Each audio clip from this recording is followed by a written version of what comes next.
Hello, we warmly welcome you to Remote Health. Today in this video, we're going to be showing you some helpful tips to perform partner massage. So partner massage has so many benefits. It's a great way for us to be able to connect with our family and friends.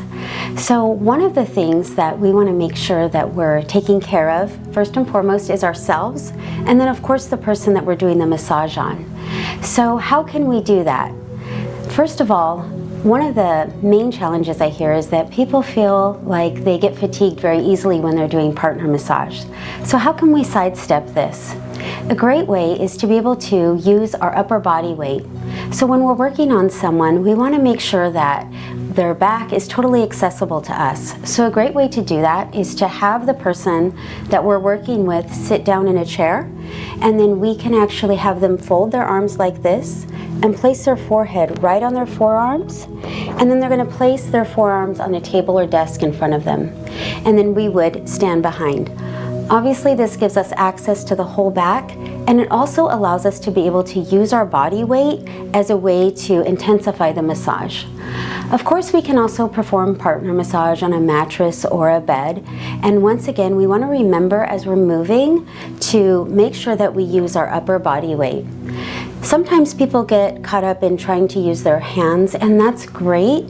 However, if we keep our hands stable and just use them as a tool, our upper body weight will really move us through the pressure. Another thing we want to do is we want to make sure we're breathing, and we want to make sure we're hydrated. Now, we've talked a little bit about how we can take care of ourselves. How can we take care of the person we're working on? First of all, we want to make sure that they're open to receiving massage. Secondly, we want to be able to check in and communicate. So ask them what areas are sore or tight and what areas need a little extra attention. If at any time they feel uncomfortable during the massage, feel free to stop and explore how you can better support them. We are really using this as an opportunity to bond to the person we're working with. So take it as that and use this as an opportunity to learn. All right, so welcome. We've got our partner in the perfect spot for us to begin our massage. One of the things we want to do first is to warm up the back. We want to create some blood flow going there. And a great way to do that is with some compression strokes and stretching. So we're just going to use our upper body weight, and we're just going to apply some pressure here. And feel free, if we're getting to know our partner, to check in with them and see how they're doing and how the pressure is. And then we can just slowly walk our way backwards. And then we can do a really nice stretch here by placing our hand on the hip and then our other hand on the shoulder here and just doing some pressure. And we want to make sure that our hands are moving away from each other, down towards the floor. And then we'll do that on the opposite side as well.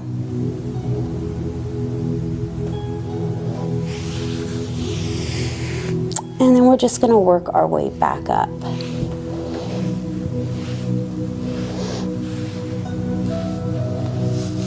Now, an area that is super common for people to experience tension is right here in our shoulder blades.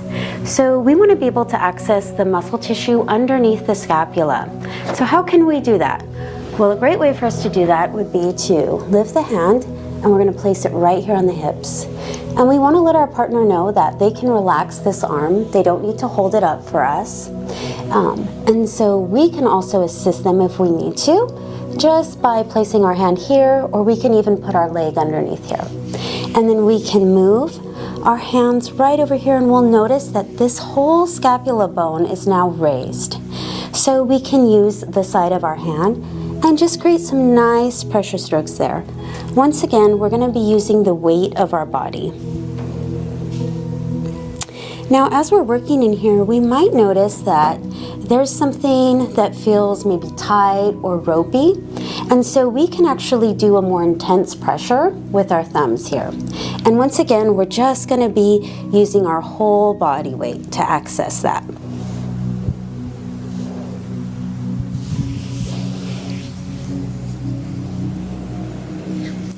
And then we can want to do the same thing on the other side.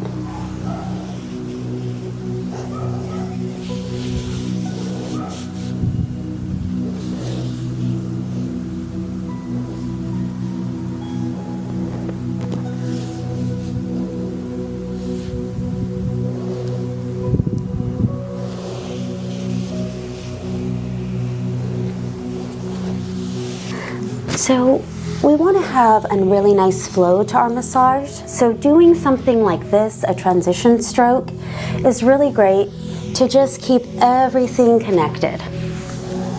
Now, another area where people experience a lot of tension and stress is on the top of your shoulders, right here in the traps. And so what we can do is we can use our forearms to access this area, and we're just going to apply some light pressure there.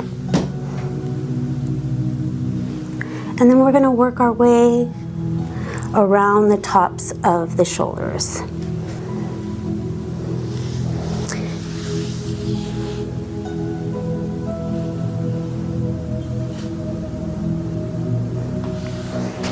And then of course we're going to do that however many times is necessary on both of these strokes to relieve any tension and stress. Another great thing we can do is we want to create some friction in the body. So we can do some light, gentle rocking. When we do this, we're sending a signal from the toes all the way to the head that it's time to release. It's time to let the body just fall into the mat.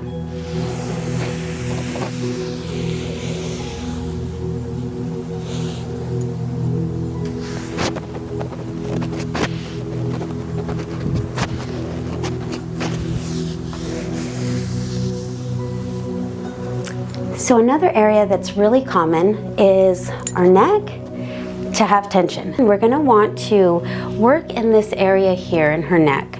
A great way that we can do this without experiencing too much fatigue is to create a C with our hands, and then we're just going to slide this right underneath the neck and then pull up.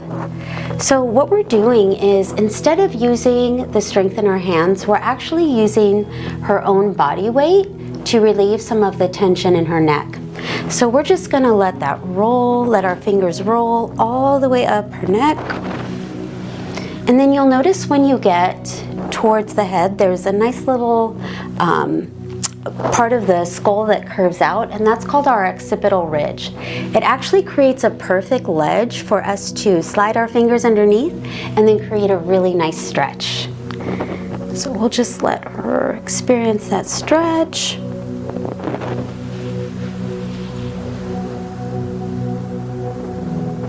One of the things that's also really helpful when we're working on someone on the floor is that there's not a lot of softness underneath. So for instance, when we're working on a mattress or a bed, there's almost some resistance that comes up because it gives. So let's say we wanted to do some more work underneath the shoulder blades.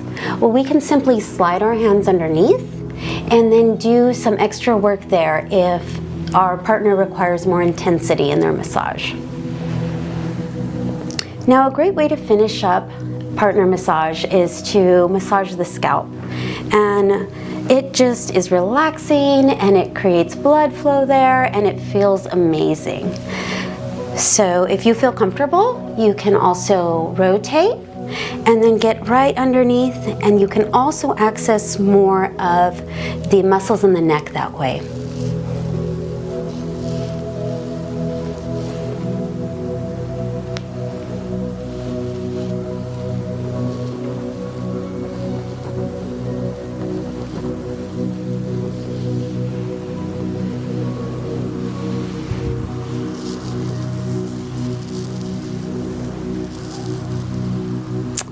Okay, so these are just a few strokes to get you started.